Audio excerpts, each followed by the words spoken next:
Good evening, আমি বাবান বন্ধুরা, আর নতুন একটা ভিডিওতে আজকে স্বাগত তোমাদেরকে। তো আজকে রয়েছি এখন আমি আমার টাটা পাঞ্চে, আমার সঙ্গে রয়েছে গণেশ।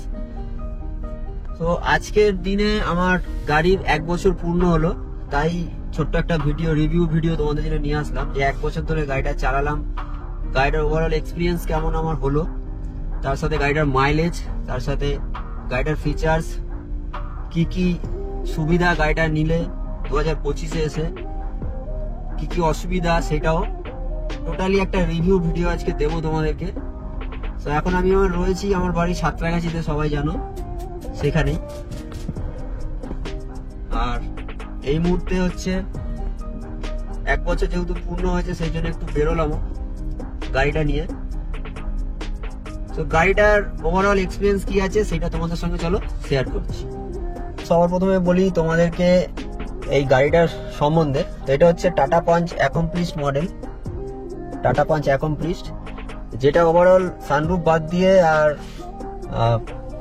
আমাদের অ্যালয় হুইল বাদ দিয়ে বাদবাকি সব ফিচার্স এটার মধ্যে আছে। ক্রুজ কন্ট্রোল আছে, সাউন্ড সিস্টেম রয়েছে, সমস্ত কিছু ফিচার্স আছে। তো প্রথমে বলি এর সাসপেনশন সম্বন্ধে। এই গাড়ির সাসপেনশন ওভারঅল খুবই ভালো, যেহেতু 188 mm যেটার গ্রাউন্ড ক্লিয়ারেন্স টাটা পাঞ্চের, সেই কারণে এর সাসপেনশন খুবই ভালো। আমি ওভারঅল এখনো পর্যন্ত গাড়ি চালিয়ে ফেলেছি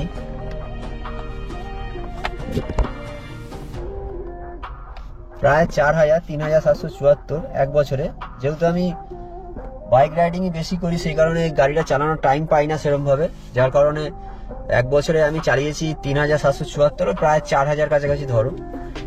আর এই 4000 কিলোমিটার গাড়ি চালিয়ে এক্সপিরিয়েন্স আমার খুবই ভালো আছে। আর সব থেকে বড় কথা, 2024-এ বেস্ট সেলিং কার হয়েছে এই টাটা পাঞ্চ। ওভারঅল ইন্ডিয়াতে এটা 2,02,082 ইউনিটস গাড়ি বিক্রি হয়েছে 2024 সালে শুধুমাত্র, যেটা একটা রেকর্ড সৃষ্টি করেছে টাটার, যেটা কোনোদিনও হয়নি। আর লং ড্রাইভের ক্ষেত্রে, শর্ট ড্রাইভের ক্ষেত্রে এই গাড়িটাই সব থেকে বেস্ট আমার যা মনে হয়। কারণ ওভারঅল সিটিতে এর মাইলেজের কথায় আসি, সিটিতে এর মাইলেজ প্রায় দিয়ে দেয় ওই 13, 14, 15 মতো উইথ এসি। আর যদি লং ড্রাইভে যাও তখন সেক্ষেত্রে মাইলেজ দিয়ে দেবে প্রায় 17 থেকে 18 উইথ এসি লংয়ের ক্ষেত্রে, যেটা আমার কাছে খুবই ভালো লেগেছে এই গাড়িটার। আর এই গাড়িটার আরেকটা জিনিস যেটা আছে, ওভারঅল পুরো গাড়িটার বিল্ড কোয়ালিটি 5 স্টার রেটিং আছে, যেহেতু সেই কারণে আরো বেশি করে নেওয়া। যেহেতু আমরা ফ্যামিলি নিয়ে ড্রাইভটা করি, লং ড্রাইভের ক্ষেত্রে ফ্যামিলিকে নিয়ে যখন ঘুরতে যাই, তখন মেন আমাদের যেটা ইস্যু থাকে সমস্ত গাড়িতে, যে বিল্ড কোয়ালিটি নিয়ে। সো সবার প্রথমে তোমাদেরকে একটা কথা বলছি যে এই গাড়িটার পাওয়ারের যে ব্যাপারটা, সত্যি কথা বলতে গাড়িটার পাওয়ার মোটামুটি ঠিকই আছে, খুব একটা খারাপ নেই। আর অনেস্টলি বলছি, এটা ফার্স্ট গিয়ারে একটু ল্যাগ করে, যেরকম অন্যান্য গাড়িগুলো ফার্স্ট গিয়ারে পিক আপটা ইনিশিয়ালি নিয়ে নেয়, এই গাড়িটা সেরকম ফার্স্ট গিয়ারে ইনিশিয়ালি পিক আপটা নেয় না, যার কারণে একটু পাওয়ার ল্যাগ করে গাড়িটা ওঠানোর সময়। কিন্তু বাদ বাকি যখন আমরা second gear, third gear, fourth gear বা ফিফথ গিয়ারে গাড়ি 70 আসতে যখন উঠে যায়, তখন সেই ক্ষেত্রে কি হয়, গাড়ি একদম স্মুথলি চলে, খুব ভালো। তাতে গাড়িতে যদি 5 জন বসে থাকে প্লাস লাগেজ থাকে, সেক্ষেত্রেও কোনো প্রবলেম হয় না। কিন্তু যখন আমি ফার্স্ট গিয়ারে দিয়ে গাড়িটাকে তুলি, মানে গাড়িটাকে স্টার্ট করি, তখন একটু ইনিশিয়ালি পিক আপটা আমার যেন মনে হয় কম, আর কিছুই না। আর সিটিং পজিশন এত কমফোর্ট অন্যান্য গাড়ির থেকে। এটা সাসপেনশন তোমাদের যেটা বললাম, সেক্ষেত্রে গাড়িটা তুলনা করা হয় না অন্য কোনো গাড়ির সাথে। এই সেগমেন্টে যে আমরা এত সুন্দর একটা কোয়ালিটি, একটা ফিচার্স বা গাড়ি এরা এরকম সেগমেন্টে পেয়েছি, এটাই আমাদের কাছে সব থেকে বড় ব্যাপার। আর স্টেবিলিটি যেটা বলছি তোমাদেরকে, মানে গাড়িটা যখন চালাচ্ছি আমরা, সাসপেনশন ওভারঅল যে গর্ত টর্ত এই সমস্ত কিছু অতটা ঠিক বোঝা যায় না, সাসপেনশন কোয়ালিটি এতটাই এটা ভালো। আর এই ফিচার্স গুলো আরেকবার দেখিয়ে দিচ্ছি তোমাদের, যে ফিচার্স গুলো কি দিয়েছে। যেমন এটা অ্যাকমপ্লিশ মডেলস তোমাদেরকে বললাম, তার সাথে এর সাথে প্রোভাইড করেছিল আমাদের হারমানের ডিসপ্লে মানে সাউন্ড সিস্টেম, তার সঙ্গে 4টে স্পিকার, 2টো টুইটার একদম ইনবিল্ট রয়েছে গাড়ির সাথে। আরবিএম, আচ্ছা স্টিয়ারিং মাউন্ট কন্ট্রোল, যেমন স্টিয়ারিংটা আমরা আপ ডাউন করতে পারবো এখান দিয়ে। এখানে একটা সুইচ আছে,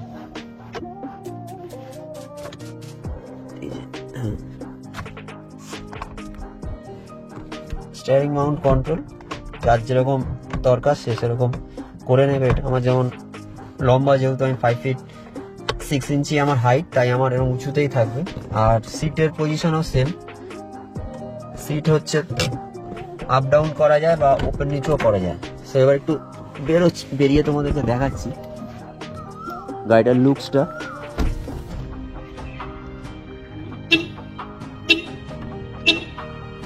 তো এটা হচ্ছে অ্যান্টিসিপ, এটা আমরা চাবিটা একটু দূরে নিয়ে গেছি যার কারণে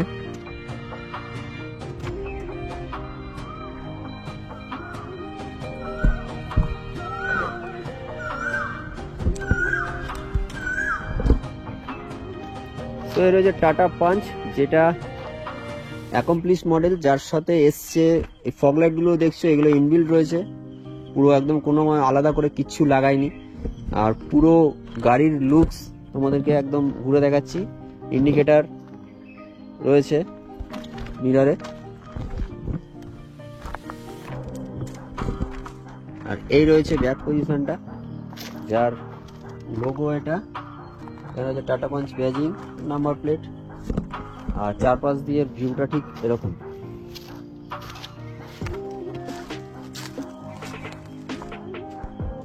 আর যেটা বলছিলাম তোমাদেরকে, এর যে গ্রাউন্ড ক্লিয়ারেন্স, যেটা তোমাদেরকে আমি দেখাচ্ছি, যেটা সব থেকে ভালো জিনিস, এর গ্রাউন্ড ক্লিয়ারেন্সটা। এইখানে যে হাইটটা দেখছি ওরা অন্য কোনো গাড়িতে পাবে। আর যে গ্রাউন্ড ক্লিয়ারেন্স 188 mm এটা। আর এটা টাটা পাঞ্চ অ্যাকমপ্লিশ মডেল, যেটাতে রয়েছে এই অ্যালয় হুইল বাদ দিয়ে আর সানরুফ বাদ দিয়ে পুরো সমস্ত ফিচার্স, মানে একদম টপ মডেলে যেটা থাকে এটাতে, তার এটা অ্যাকমপ্লিশ মডেল যেহেতু, সেই কারণে দুটো ফিচার্স নেই। সেটা হচ্ছে সানরুফ আর অ্যালয় হুইল সানরুফ হলেই এর পুরো টপ মডেলের হয়ে যেত। আর আরেকটা জিনিস নেই, সেটা হচ্ছে ডিফগার আর ব্যাক ওয়াইপার, যেটা এটাতে দেয়নি। এই তিনটে জিনিস হলেই, যেটাতে এটা দেয়নি, ব্যাক ওয়াইপার নেই, ডিফগার নেই, এই তিনটে জিনিস নেই, বা তিনটে জিনিস হলেই পুরোপুরি এটা হয়ে যেত টপ মডেল। আর সিটিং পজিশন, সিটগুলো তোমাদেরকে দেখে দিচ্ছি একবার। এর হচ্ছে গাড়ির সিটগুলো, এখানে যদি একটা মোটা সোটা মানুষও বসে তার পক্ষেও এটা খুব সুবিধাজনক হবে, কারণ এই কুশনগুলো খুবই আরামদায়ক আর সেফটি। এগুলো দুদিকে যেমন বডি রোল যখন হয় গাড়ির, তখন এটা এই সাপোর্টগুলো সাপোর্টিং করে আমাদেরকে। আর সিটটার কথা বলে দিচ্ছি, আপ ডাউন করা যায়, প্লাস আপ ডাউনের আছে, প্লাস সামনে পেছনে করার আছে। আর এদিকে রয়েছে স্টার্ট স্টপ পুশ বটন, আচ্ছা অটো লক এখান থেকে করতে পারবে, ফগ লাইটের আর দুটো মোড দিয়েছি, ইকো মোড, সিটি মোড। আর এটা রয়েছে আমরা যখন সিটি ইয়েতে সিগন্যালে দাঁড়াই তখন অটোমেটিক এটা অফ হয়ে যায় ইঞ্জিনটা, সেটা ফিচার্স। আর আমাদের জানলায় রয়েছে 4টে পাওয়ার উইন্ডোর বোতাম, মিররের কন্ট্রোল আর পাওয়ার উইন্ডোর লক আনলক বোতাম। এখান থেকে আমরা লক আনলক করতে পারবো। এখানে এসি কন্ট্রোল দিয়েছে। আর এই হচ্ছে পেছনের সিটিং ভিউ। আমার ব্যাগ ট্যাগ পড়ে আছে, গেঞ্জি টেঞ্জি, যাই হোক। তো এবার তোমাদেরকে বলি, 2024-এ এটা যেহেতু বেস্ট সেলিং কার হয়েছে ইন্ডিয়াতে, সেক্ষেত্রে আমি মানে পার্সোনাল আমার যে এটা ইউজ করে 1 বছর ধরে আমি আমার যে মতামত তোমাদেরকে দিচ্ছি, যারা ভাবছে 2025-এ সে টাটা পাঞ্চের দিকে যাবে, অবভিয়াসলি তারা টাটা পাঞ্চের দিকে যাও। যারা ভাবছো না আমি টাটা পাঞ্চ নেবো না, এই সেগমেন্টের আরও গাড়ি আছে, যেমন হুন্ডাই এক্সটার আছে, আচ্ছা ফনেক্স নতুন একটা বেরিয়েছে 2024-এ, যেমন মারুতির ফনেক্স, এই সমস্ত গাড়ি আছে এই সেগমেন্টের, সেইগুলোর দিকে তোমরা যেতে পারো। তবে সেক্ষেত্রে দেখা যাবে যে বিল্ড কোয়ালিটির দিক দিয়ে যদি তোমরা কম্পেয়ার করতে যাও, সেক্ষেত্রে টাটার গাড়ি হচ্ছে সবথেকে বেস্ট। আর বিল্ড কোয়ালিটির সাথে সাথে এর ফিচার্সও অন্যান্য গাড়ির তুলনায় এখন অনেক উন্নত হয়ে গেছে। আর যার কারণে আমার নেওয়া টাটা পাঞ্চ 2024-এ।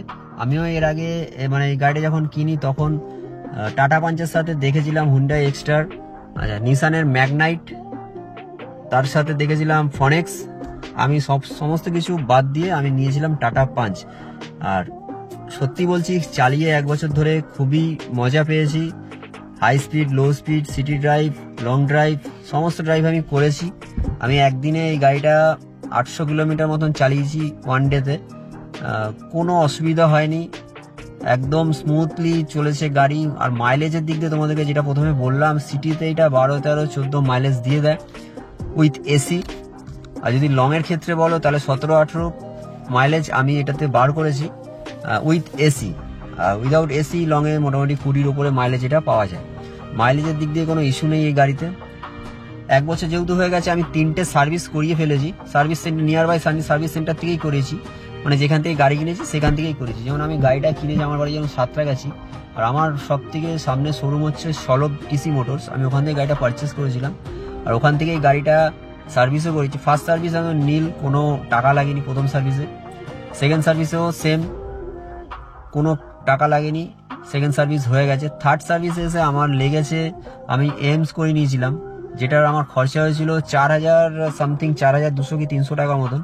আচ্ছা, যেটাতে আমি পেয়েছিলাম Mobil change, Mobil filter change, coolant, তারপরে গাড়ির balancing, tyre balancing, wheel alignment, এই সমস্ত কিছু করে দিয়েছিল। আর 1 বছরের জন্য এটা রয়েছে।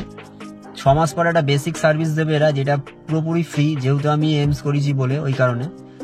যাদের গাড়ি বেশি চলে তারা এটা করালে ঠিক আছে, আদারওয়াইজ তারা যারা কম চলে, আমাদের গাড়ি কম চলে, এটা না করানোই উচিত। তাও আমি করে নিয়েছি, আমি কোনো রিস্ক নিইনি বাইরে থেকে করানো, যেহেতু নতুন গাড়ি। 4000 টাকা যাবে বছরে, যাবে কোনো ব্যাপার না। তবে শোরুম থেকে করানোটাই খুব জরুরি, কারণ তাদের কাছে সমস্ত ইনফরমেশন থাকে, সমস্ত কিছু সেট আপ থাকে তাদের কাছে, যে কিভাবে গাড়িটা সার্ভিস করতে হবে, কোথায় কি প্রবলেম আছে। অন্য কোনো মিস্ত্রিকে দিয়ে করানো উচিত বলে আমার মনে হয় না, কারণ আমি এর আগে 5-6 বছর মারুতির গাড়ি চালিয়েছি, ডিজেল সুইফট গাড়ি চালিয়েছি, আমি বাইরে থেকে সার্ভিস করাতাম। তারপরে যখন নতুন গাড়িতে আমি আসি, তারপর থেকে আমি সময় মতন প্রত্যেকটা সার্ভিস সেন্টার থেকেই করি। আর তোমাদেরকেও বলবো, যারা গাড়ি চালাচ্ছ বা যারা গাড়ি অন করেছো, তারা সার্ভিস সেন্টার থেকে গাড়ি সার্ভিস করো। তার 2 পয়সা বেশি যাবে, কিন্তু কোয়ালিটি সার্ভিস পাওয়া যায়, আর একদম নির্দ্বিধায় থাকা যায়, যাতে আমার কোনো পরে ইস্যু না আসে। আর যদি কোনো ইস্যু আসে, আমি সার্ভিস সেন্টারে গিয়ে আমি বলতে পারবো, যে তারা ইমিডিয়েট তারা ঠিক করেও দিতে পারবে। তো তাহলে তোমাদেরকে সমস্ত ইনফরমেশন দিয়ে দিলাম গাড়িটার সম্বন্ধে। আর 1 বছর ইউজ করে আমি গাড়িটা কিভাবে চালাচ্ছি সেটা সমস্ত কথা তোমাদেরকে বললাম। ওভারঅল সার্ভিসের কথা, সাসপেনশন, গাড়ির লুক, সমস্ত কিছু দেখিয়ে দিলাম, ফিচার্স। তো ভিডিওটা কেমন লাগলো কমেন্ট করে অবশ্যই জানাও। যদি কিছু জানার থাকে তাহলে অবশ্যই কমেন্ট করো, আমি রিপ্লাই দেবো। বা আমার যদি কিছু ভুল হয়ে থাকে বলাতে, সেটাও কমেন্ট করে তোমরা ঠিক করতে পারো। আমি নিশ্চয়ই তোমাদের সাথে যোগাযোগ করব বা কমেন্টে রিপ্লাই দেবো। সো আর এইটুখানি বলার, ভিডিওটা কেমন লাগলো, ভিডিওটা লাইক করো যদি ভালো লাগে, চ্যানেলটাকে অবশ্যই সাবস্ক্রাইব করো। দেখা হচ্ছে আবার নেক্সট ভিডিও। তো ততক্ষণ ভালো থেকো সবাই, টাটা। আর খুব শীঘ্রই নতুন একটা ব্লগ আসতে চলেছে, একটা লং রাইডের ব্লগ, নতুন একটা রাইডে বেরোচ্ছি আবার। সো দেখা হবে সেই রাইডে।